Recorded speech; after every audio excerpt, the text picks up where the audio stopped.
Hello and welcome back to the Intuitive Health Studio podcast. My name is Kelsey. Thank you so much for joining me on today's episode. Today we are going to be looking at phase 1 of the menstrual cycle.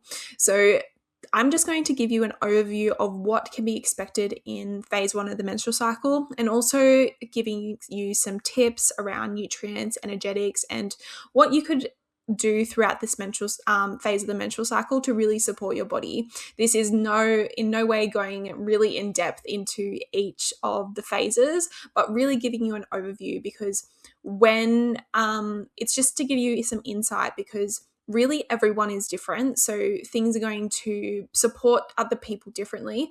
But I think having a rough outline of what you can expect and the hormone fluctuations that occur can really support you into starting to integrate different habits and techniques. I also have a free Sync with Your Cycles ebook. So if you're wanting to learn a little bit more about the menstrual cycle, I definitely recommend you going to my website and downloading it. Totally free. You just have to put in your email address, but it's a good overview of what the menstrual cycle, how the menstrual cycle fluctuates throughout. And yeah, if you wanted a little bit more information, I'm also working on creating a group hub community where I'm going to be releasing specific programs around hormones, hormone regulation, and overall just holistic health, going to gut health, sleep, nervous system, meditation, yoga, all the things that I enjoy. So if you are interested in that, I'll put down the link of the waiting list registration. So if you are interested, pop your name there. And yeah, I'm super excited about releasing all of this. But let's get into the episode. So when we're talking about phase 1 of the menstrual cycle, this is menstruation. So when in each of the parts, just be mindful, I'm talking through a menstrual cycle that is natural. So meaning that you're not on any hormonal contraception. That includes the oral contraceptive pill and IUD. So when we're talking about phase 1, this is when our hormones naturally drop, because it does this in response to your body not conceiving, or there's no conception. So throughout the lead up to the bleed, which we'll get into in phase 4, you are creating a uterine lining. And this uterine lining, it gets thicker and stronger. And then when menstruation happens, this is the first day of your bleed. Now, the first day of the bleed is actually day 1 of your cycle. So this is day 1. We don't count the last day of your bleed or when your bleed finishes as day 1. It's the first day of your bleed is day 1. So how this actually happens is estrogen and progesterone drop. So estrogen and progesterone are key drivers in the menstrual cycle. So in the luteal phase, they're a bit higher. And then when your body realizes that there hasn't been any conception going on, then these hormones drop, and it signifies the shedding of your uterine lining. This whole process actually takes a lot of energy. So during this time, you may naturally feel a little bit more fatigued and a little bit more depleted.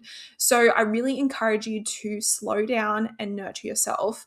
I think as a society, we can kind of be under the notion that we need to do all the things all the time, every single month or every single week or every single day.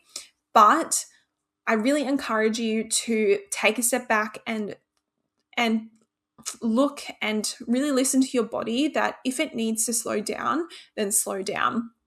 So energetically, you potentially feel less energy. Your body and mind need nurturing during this time. So make sure that you take some time for yourself. During this phase as well, so we're looking at the bleed. So the bleed could last from 1 to 2 to 3 days, anywhere up to 7 days.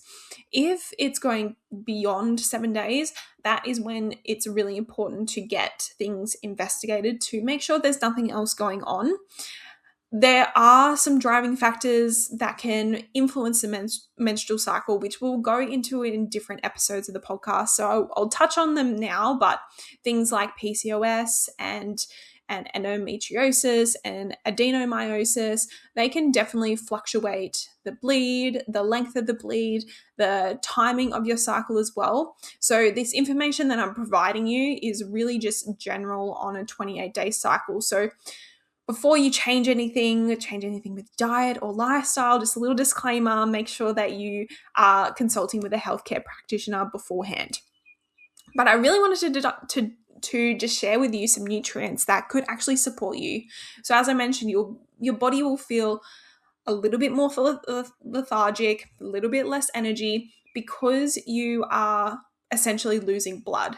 So blood is what iron stores, and iron is an important role in the synthesis of DNA and other metabolic processes such as energy production.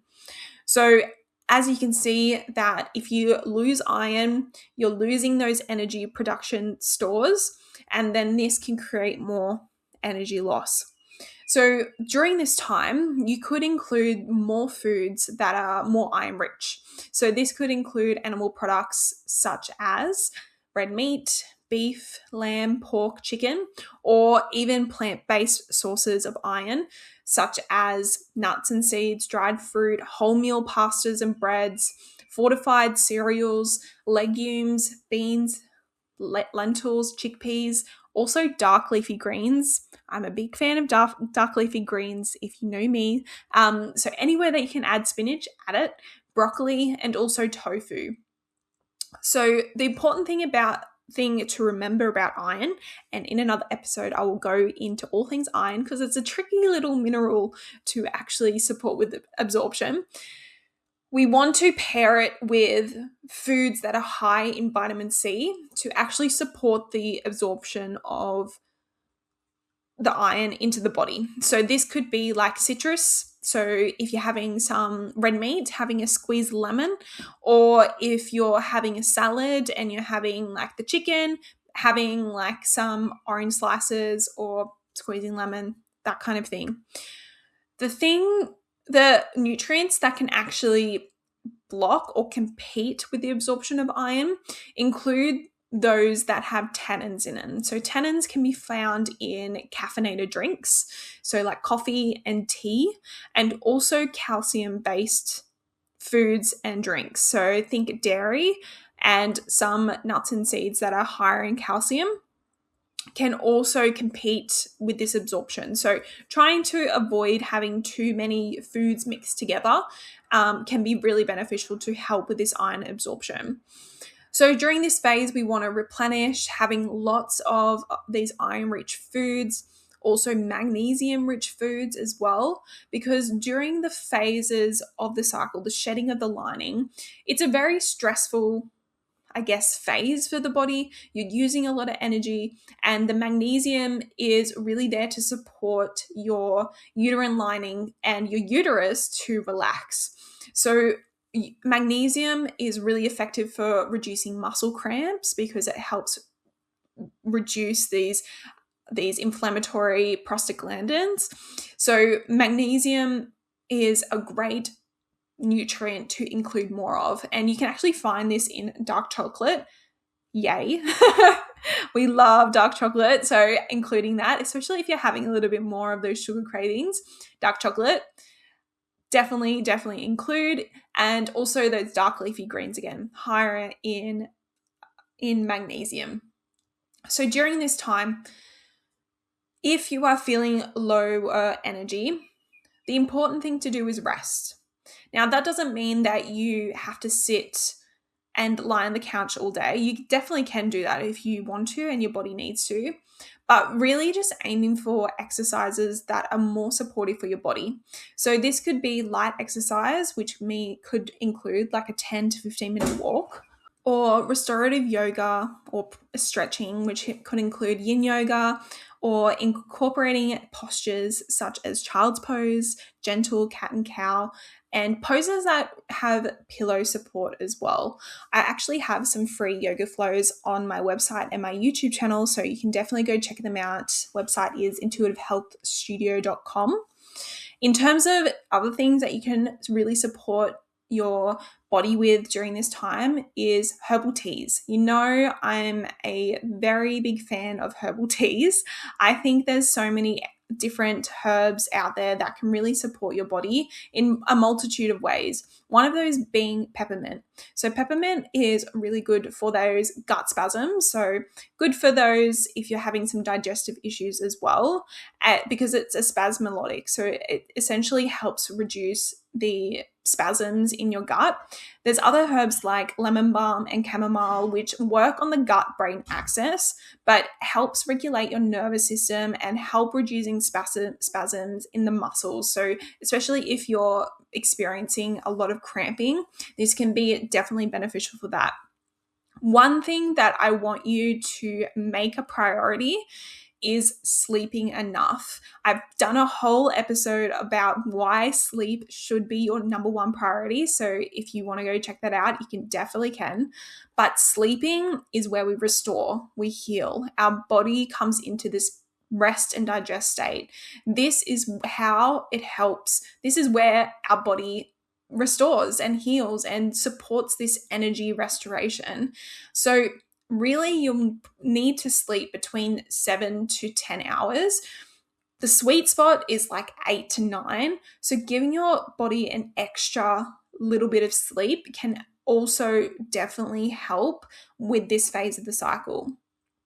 The last thing that I really love to incorporate, for myself, if I feel a little bit more crampy or if I feel like there's a lot of tension just in my pelvic area, is a hot water bottle. So the warmth from the hot water bottle actually will help soften and these tight muscles in your abdomen and can provide some symptom relief from cramping that you might be experiencing. It's definitely a nice way that you can have your herbal tea and then your dark chocolate and then your hot water bottle on your lap and just, watch a TV show or really take it slow.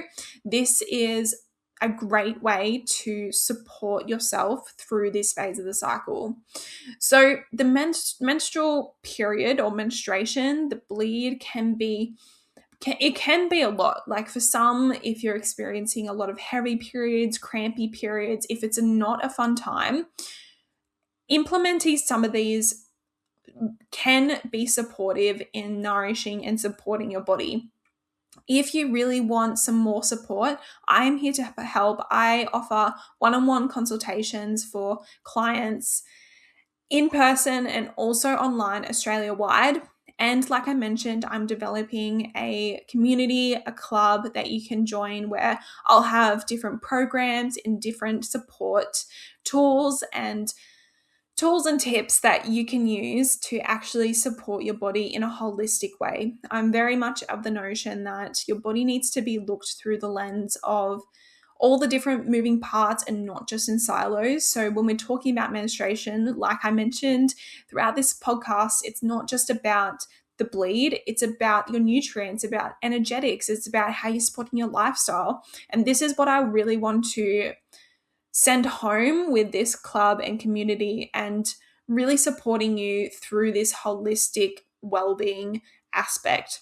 So if you're interested, definitely put your name down on the form, and that way you'll get to know once everything is released and you'll be the first to know.